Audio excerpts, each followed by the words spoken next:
give it up for Yesenia, please. You know, it takes so much courage, and we've seen this from women around the country, to tell what is a private, personal matter. And you do it for the sake of all of the people who must hear and must understand, and to remind so many women that they're not alone. You're a great leader. Thank you, Yesenia. Where is Mayor Romero? There she is. Thank you, thank you, thank you. You're an extraordinary leader. The mayor and her daughter met me on the tarmac as Doug and I got off of Air Force Two. And I want to thank you for the warm welcome and for your courageous leadership as well. It's good to be here. It's good to be back. Thank you. And it is good to be here with the next United States Senator from this state of Arizona, Ruben Gallego.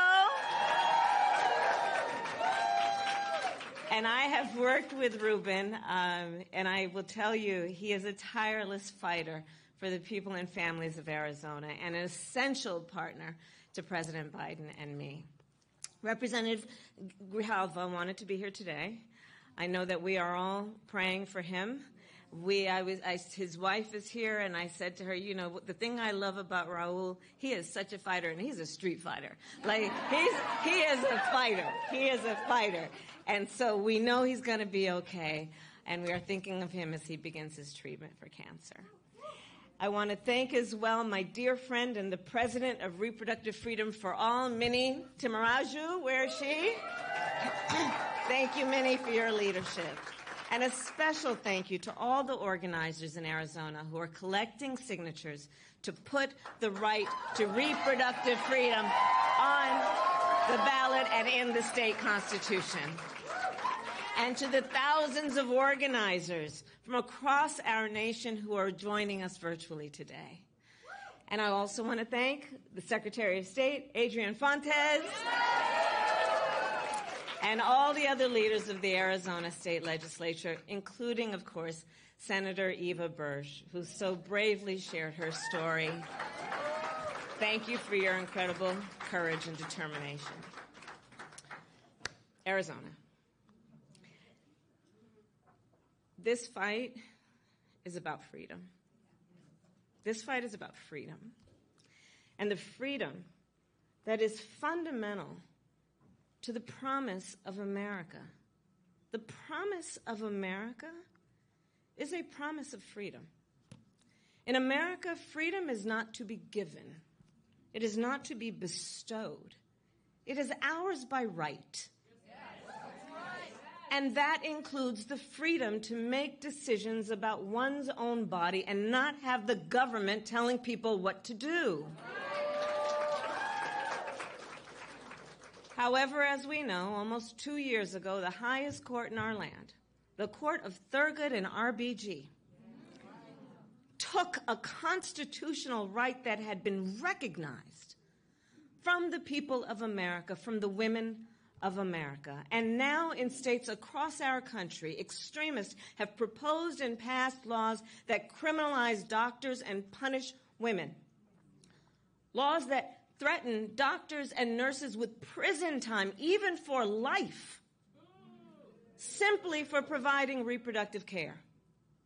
And then just this week, here in Arizona, they have turned back the clock to the 1800s to take away a woman's most fundamental right, the right to make decisions about her own body.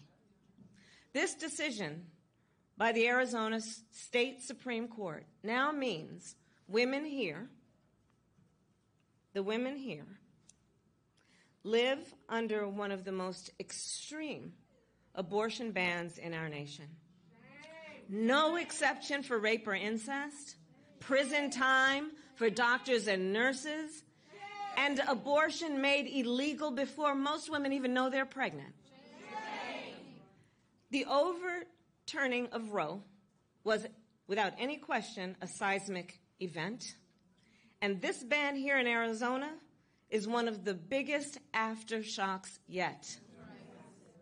And understand, this law was passed in the 1800s before Arizona was even a state. before women could even vote. What has happened here in Arizona is a new inflection point. It has demonstrated once and for all that overturning Roe was just the opening act, of a larger strategy to take women's rights and freedoms, part of a full-on attack, state by state, on reproductive freedom. And we all must understand who is to blame. Former President Donald Trump did this. During his campaign in 2016, Donald Trump said women should be punished for seeking an abortion. Don't forget that. He said women should be punished. As President Donald Trump handpicked 3 members of the United States Supreme Court because he intended for them to overturn Roe, and as he intended, they did. And now, because of Donald Trump, more than 20 states in our nation have bans. Now, because of Donald Trump, 1 in 3 women of reproductive age in our country live in a state that has a Trump abortion ban. And let us understand the impact of these Trump abortion bans, the horrific reality that women face every single day now in our country. Because since Roe was overturned, we all know the stories, and I'll tell you, I have met women who were refused care during a miscarriage. I met a woman who went to the emergency room and was turned away repeatedly because the doctors were afraid they might be thrown in jail for helping her. And it was only when she developed sepsis that she received care. I visited a clinic in Minnesota and met with courageous, dedicated medical professionals who see clinics like theirs forced to close, denying women across our country access to essential and life-saving care, breast cancer screenings, contraceptive care, PAPs. Donald Trump is the architect of this healthcare crisis. And that is not a fact, by the way, that he hides. In fact, he brags about it. Just this week, he said that he is, quote, proudly the person responsible for overturning Roe. Proudly responsible for the pain and suffering of millions of women and families. Proudly responsible that he took your freedoms. And just minutes ago, standing beside Speaker Johnson, Donald Trump just said the collection of state bans is, quote, working the way it is supposed to.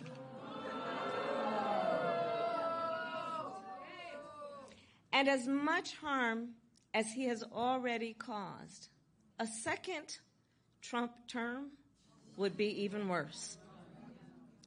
Donald Trump's friends in the United States Congress are trying to pass a national ban. And understand, a national ban would outlaw abortion in every state, even states like New York and California. And now Trump wants us to believe he will not sign a national ban. Enough with the gaslighting. Enough with the gaslighting. We all know if Donald Trump gets the chance, he will sign a national abortion ban. And how do we know? Just look at his record. Just look at the facts. Y'all know I'm a former prosecutor. Just look at the facts. Congress tried to pass a national abortion ban in 2017. And the then President Trump endorsed it and promised to sign it if it got on his desk. Well, the great Maya Angelou once said, when someone tells you who they are, believe them the first time. Donald Trump has told us who he is. And notice that Team Trump have an additional plan. to attack reproductive freedom, a plan that they intend to implement on day one, even without Congress. They want to use another law from the 1800s, it's called the Comstock Act, to ban medication across all 50 states, no matter if it's currently legal or not. So here's what a second Trump term looks like. More bans, more suffering, and less freedom. Just like he did in Arizona, he basically wants to take America back to the 1800s. But we are not going to let that happen.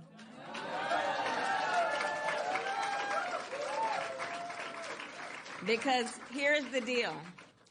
This is 2024, not the 1800s. And we're not going back. We are not going back.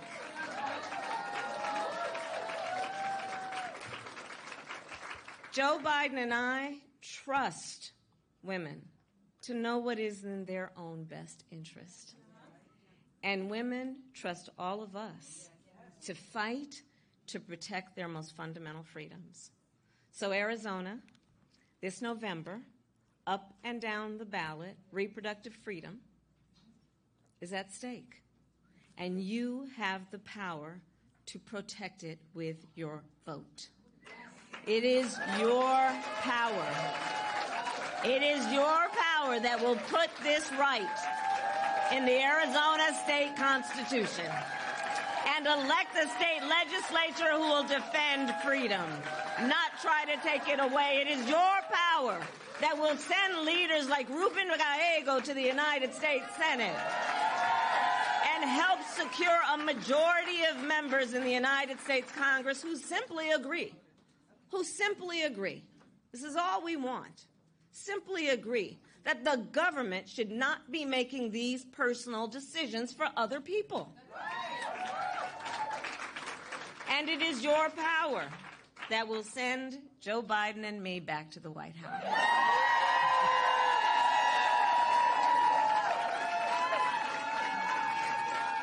And when Congress passes a law that restores the reproductive freedoms of Roe, Joe Biden will sign it into law. So in conclusion, I say, it is going to take all of us to get there. It's going to take every single one of us. And momentum is on our side. Think about it. Since Roe was overturned, every time reproductive freedom has been on the ballot, the people of America have voted for freedom. Think about it. From Kansas to California to Kentucky, in Michigan, Montana, Vermont, and Ohio, the people of America have voted for freedom.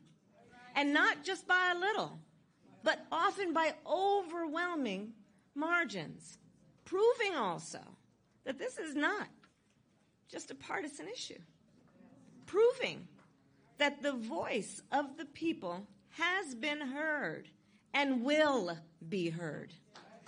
So today I ask, Arizona, are you ready to make your voices heard? Do we trust women? Do we believe in reproductive freedom? Do we believe in the promise of America?